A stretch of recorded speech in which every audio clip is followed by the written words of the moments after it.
Hey everyone, Mr. Holinsky, and we are so excited at Loose Road and Hillcrest to be kicking off our One School, One Book, or our family book club with the book Summer According to Humphrey. Now, this is perfect for us here at Hillcrest because we are Camp Hillcrest, and our friend Humphrey is going to be going to camp. Happy Hollow. So first off, I want to explain a little bit about how it's going to work. So all students will be coming home with a book, one per family, to be able to read together. And all of our staff will be reading it together as well. So everyone in our community, both teachers and students, will be reading this all together. Now, a packet of information is coming home today, and one of the things is a calendar. And so for the next about 20 days or so of school days, you'll be asked to read one chapter a night. And the schedule is right here. Now, we know how important it is for families to be able to read together, so we highly encourage that you guys are able to do that. But we also understand that that can be very difficult sometimes.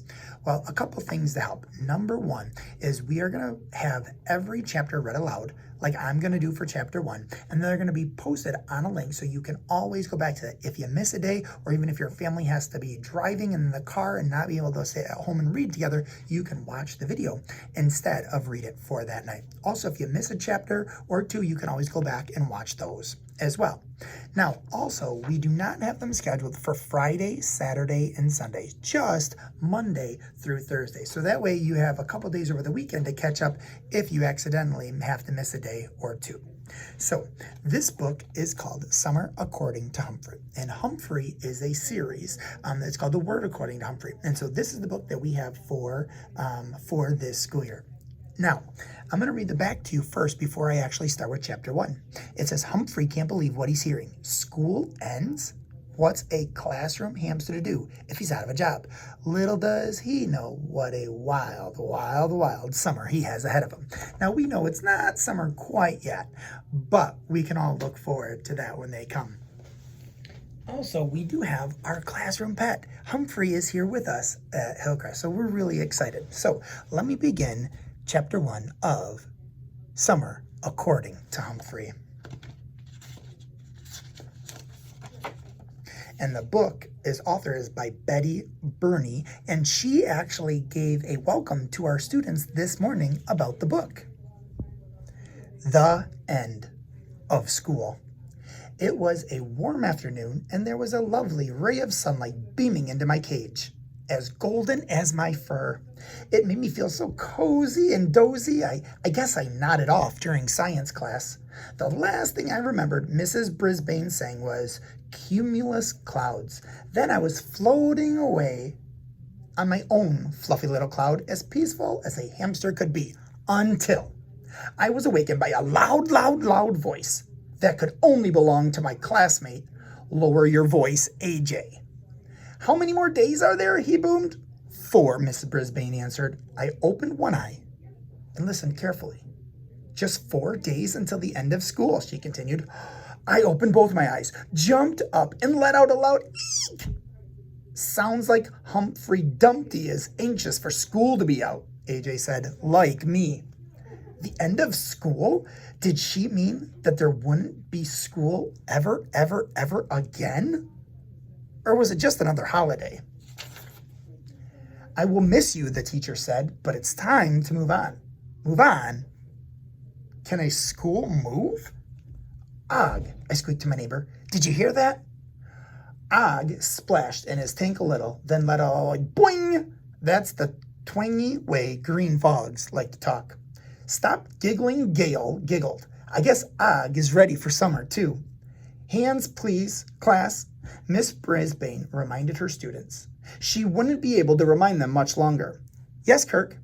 May I please tell a summer joke, he asked. At least I heard that Kirk Chen had learned not to blurt out his jokes without asking. Yes, if it's short, Mrs. Brisbane told him.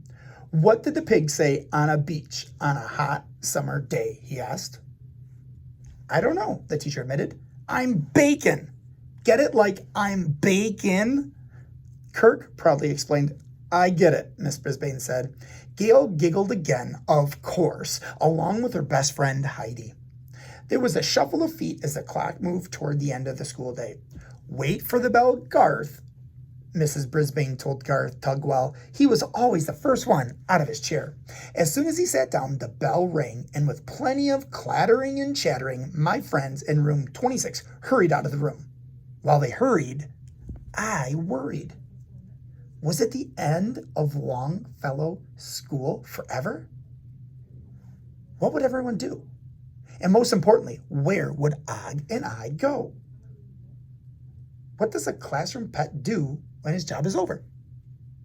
Mrs. Brisbane straightened up her desk the way she usually did when the school was over for the day. She didn't seem bothered about the end of school. In fact, she was humming a happy tune. I didn't feel like humming. Maybe Og and I would go live with Miss Brisbane and her husband, Bert. I enjoyed staying at their house, but I didn't want to be there all the time without my friends around. How I'd miss Saya and Art and Seth and Tabitha and Miranda. Miranda!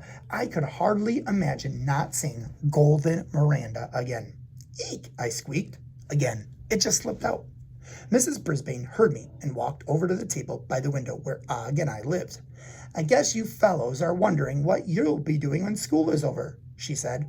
Right, I replied, although all that came out was squeak, squeak, squeak, as usual. Well, I can't tell you because it's a surprise, she said. And then, humming her little tune, Mrs. Brisbane left room 26 for the day and left me with a lot to think about. Now, there's a little break in the page, and so that lets us know that it's going to be changing the scene. While my mind raced, I suddenly noticed that it was warm in room 26, even a little bit hot. I almost wished I could take off my fur coat, or that I could swim around in nice, cool water like Og. Not that I ever would, since hamsters should never, I mean never, get wet. And I've been noticing for a while that the sky was staying light longer, which makes life a little difficult for a nocturnal creature like me who looks forward to nighttime. One reason I look forward to nighttime is because Aldo comes into room 26 to clean. Greetings, friends. You are looking at a happy fellow, he announced as he pushed his cleaning cart into the room. Aldo always seemed like a happy fellow, but that night he seemed even happier than usual. Hi, Aldo. What's new? I squeaked. Og added a friendly boing. School is out for me. It's over. He was beaming happily, and my grades were very good, even Spanish. Way to go, Aldo, I squeaked. Aldo cleans at night, but goes to school during the day so he can be a teacher someday. He had little trouble with his Spanish class earlier in the year. I was happy for him. I thought for a moment, trying to remember the Spanish word for good. Bueno, I added. School's out, teacher let the mules out, he said with a laugh. I had no idea there were mules at Aldo's college. Mrs. Brisbane had been humming earlier in the day, and now Aldo whistled as he briskly swept the floors and dusted the furniture. The end of school sure made people musical. When he was finished, he pulled the chair up close to my cage and Og's tank and took out his dinner. No more eating out of paper bags for a while, he said, taking a large bite out of his sandwich. I liked to watch Aldo eat. His big black mustache made it difficult to see his mouth, so when he ate, the food just seemed to disappear. No, my friends, he said, when Longfellow School closes next week, I'm leaving town. I'm out of here. I shivered, even though it was hot. There would be no more school and no more Aldo? Here, buddy, have a carrot, Aldo said, slipping me a crunchy treat as he did every night. No more treats either, I thought. It wasn't just the end of school. It was the end of life as I'd known it. Can you believe it, Sue? Our principal, Mr. Morales, asked the next morning before class began. 3 days until it's all over. Mr. Morales had a collection of special ties, and today he was wearing a blue one with bright yellow suns on it. He seemed happy about the end of school, too. But what does a principal do if he doesn't have school to go to every day? I often think people wonder that about my job as well. The whole family's going to hit the road, he said. What about you and Bert? We're leaving too, she said. Jason's getting married in Tokyo, and we're going for the wedding.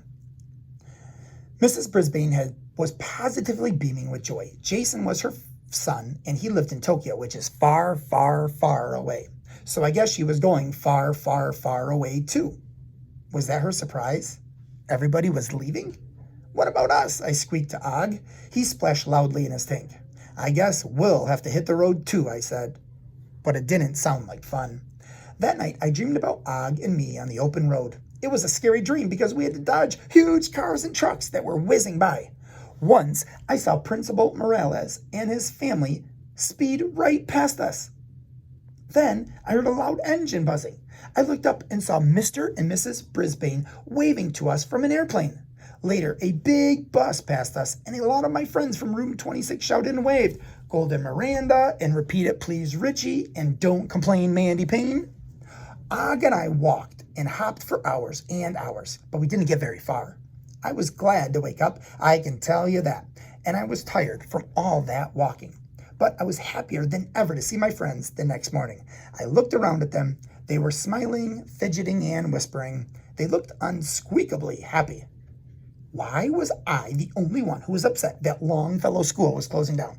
Nobody seemed to mind the end of school, except me, and possibly Og. The next night after Aldo's visit, I opened my cage's lock that doesn't lock.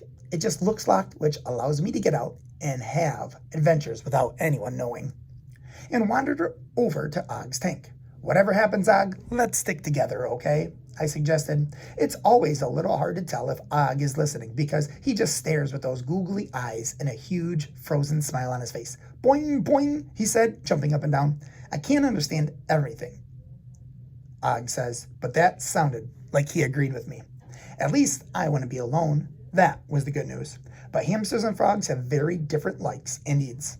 That was the bad news. I decided it was time to take a final walk through the halls of my beloved Longfellow School. Such a fine building. Why on earth would humans close it down? I felt a little sorry for Og as I started my journey. After all, he isn't able to get out of his tank and roam freely the way I do. Even if he could, he'd probably start to dry out after a while, which wouldn't be comfortable for a frog. After bidding Og farewell, I slid down the leg of the table and scampered across the floor. I took a deep breath, then slipped through the narrow space under the classroom door. It was dark, dark, dark in the hallway, though there were some lights on around the school. There was a time when Longfellow School at night seemed mysterious and even scary, but not anymore. I visited the library first, sliding under the door. Even in the semi-darkness, I could see the big aquarium, glowing and alive with brightly colored fish. I scurried forward to take a peek at the little sunken ship lying at the bottom of the tank. It always gave me a thrill and a chill. I wondered what would happen to the fish when Longfellow School was no more. Then I hopped up a series of shelves next to the desk until I reached the top. I pulled hard with all my might and raised myself up onto the desktop. It was a few quick steps to the remote control that was always there. I hit the on button and was thrilled to see pictures appear before me on a big screen as music played. I never knew what I'd see on my trips into the library at night. This time, it was an exciting but frightening movie about a dense jungle with beautiful, dangerous creatures such as lions, gorillas, tigers, and brightly colored parrots. I was gripped by all the howls and growls, the teeth and claws. When the show was over, I tapped the off button, a little reluctantly since I didn't know when, if ever, I'd have the chance to see a movie like that again. I hurried back down the shelves to the floor of the library. Without bothering to glance back at the aquarium and the sunken ship, I scurried out into the hallway to have one last look around. I strolled along the darkened hallways past other classrooms down to Principal Morales' office. I looked up at the sign that said principal, the glass window and the suggestion box hanging high up on the big door. I couldn't reach the suggestion box, but if I would have, I know what my suggestion would have been. Don't close school. On my way back, I passed the big double doors to the cafeteria. That's where my friends had lunch every single day. I'd always wanted to see it, and this was my last chance. I slid under the door, but was disappointed to find that it was just a large empty room with tables folded against the wall and not a crumb of food left on the floor. By the time I got back to room 26, I was pretty tired because the hardest part of my adventures comes when I return to my table. I can slide down, down, down my table leg, but I can't slide up, up, up. Instead, I have to grab onto the cord to the blinds, which is very long, then swing it back and forth until I'm up to the table level. Then I cross my paws, close my eyes, and leap onto the table. Whoosh. Woo! Still as tired as I was, I had a lot of thinking to do.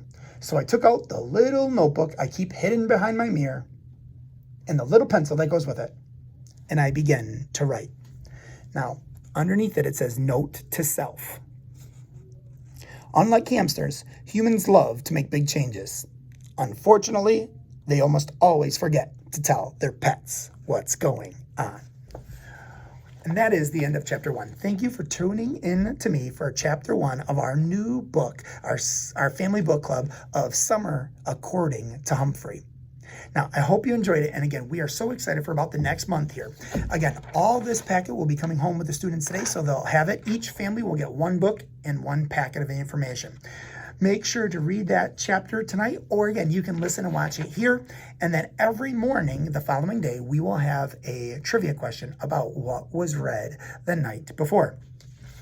And again, we'll have a thing posted on Facebook with all the different chapters that are being read, one per day. So that way, if you're not able to read it as a family, you can watch the video of it. So, and catch up if you need to. So again, we are so excited to begin this. Thank you guys for tuning in, and thank you guys for reading together as a family to make this such a great adventure of Summer According to Humphrey.